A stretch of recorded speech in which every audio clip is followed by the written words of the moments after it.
একটিমাত্র ভুল, একটুখানি অবহেলা, আর তাতে নিভে গেল এক তরতাজা 17 বছরের প্রাণ। মহারাজপুর হাতিডোবা গ্রামের অনির্বাণ। অনির্বাণের দেহ যখন উদ্ধার করা হলো তখন তার পেট ছিল সম্পূর্ণ স্বাভাবিক।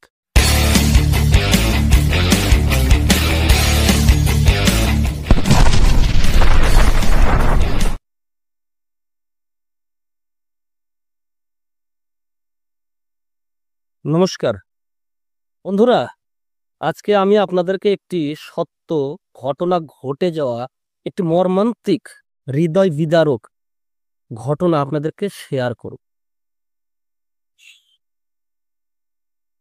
আজকের এই ভিডিওটা শুধু একটা খবর নয়, একটা সত্যিকারের কান্নার গল্প, একটা স্বপ্ন ভঙ্গের গল্প, একটা বাবা মায়ের সারা জীবনের কান্নার গল্প। একটিমাত্র ভুল, একটুখানি অবহেলা, আর তাতে নিভে গেল এক তরতাজা 17 বছরের প্রাণ।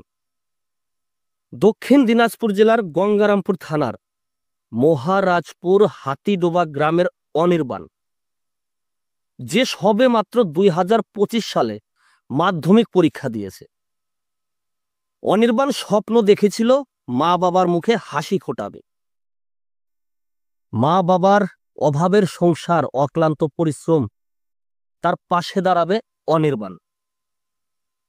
কিন্তু কে জানতো 20 তারিখ বৃহস্পতিবার অনির্বাণের জীবনের শেষ দিন হবে। বন্ধুদের সঙ্গে অনির্বাণ পুকুরে চান করতে গিয়েছিল, আর এই স্নান করাই তার কাল হনে। স্নান করতে গিয়ে আর ফিরে আসা হয়নি অনির্বাণের। একবারও কি কেউ ভাবতে পেরেছিল যে পুকুরের জলে অনির্বাণ এতক্ষণ ধরে লড়াই করবে? বন্ধুরা চিৎকার করেছিল, পরিবার ছুটে গিয়েছিল, প্রশাসনও চেষ্টা করেছিল, কিন্তু কিছুই কাজে আসেনি।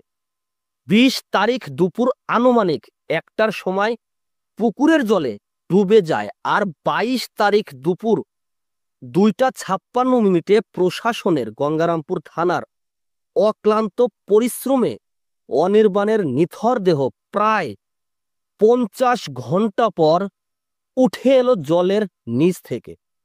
কিন্তু বন্ধুরা, সবচেয়ে আশ্চর্যের যে বিষয়টা, আর তা হলো 50 ঘন্টা একজন মানুষ জলের নিচে থাকলে তার পেট ফুলে যাওয়ার কথা, কারণ সে প্রচুর পরিমাণে জল খাবে, এটাই স্বাভাবিক।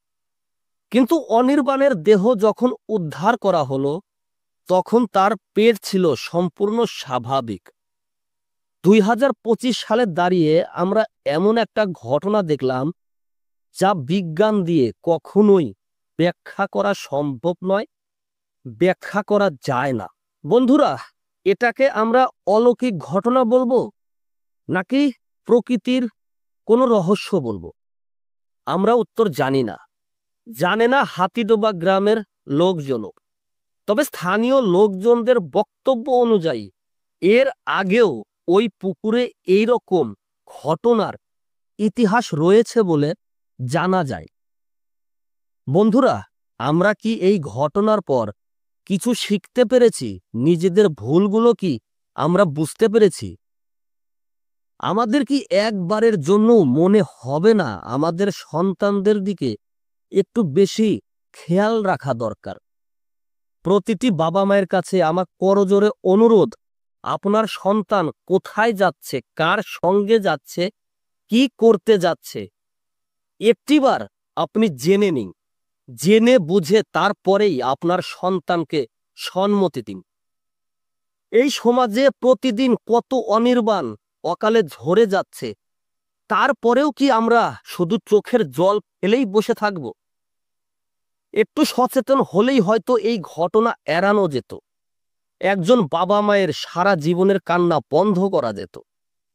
আজ যদি আপনার সন্তান নিরাপদে থাকে, আগামীকাল আপনার সন্তান এই সমাজকে, এই দেশকে আলোর পথ দেখাবে।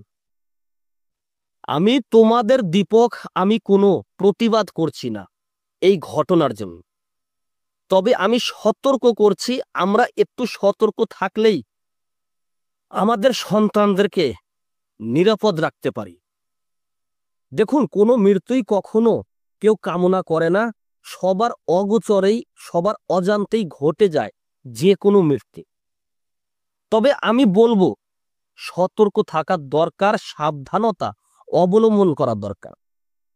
বন্ধুরা, এই ভিডিওটা শেয়ার করো, যেন এই সমাজের, এই পৃথিবীর প্রতিটি বাবা মা সচেতন হয়, যেন অনির্বাণের বাবা মার মতো আর কোনো বাবা মার বুক খালি না হয়ে যায়, যেন আর কোনো অনির্বাণের জীবন অকালে ঝরে না যায়।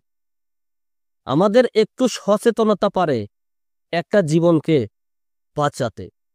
সর্বশেষ বন্ধুরা, আপনার মূল্যবান মতামত কমেন্ট করে জানান। ভালো থাকবেন, সুস্থ থাকবেন, নিজের খেয়াল রাখবেন, আর আপনার আশেপাশের সকল অনির্বাণদের একটু যত্ন নেবেন।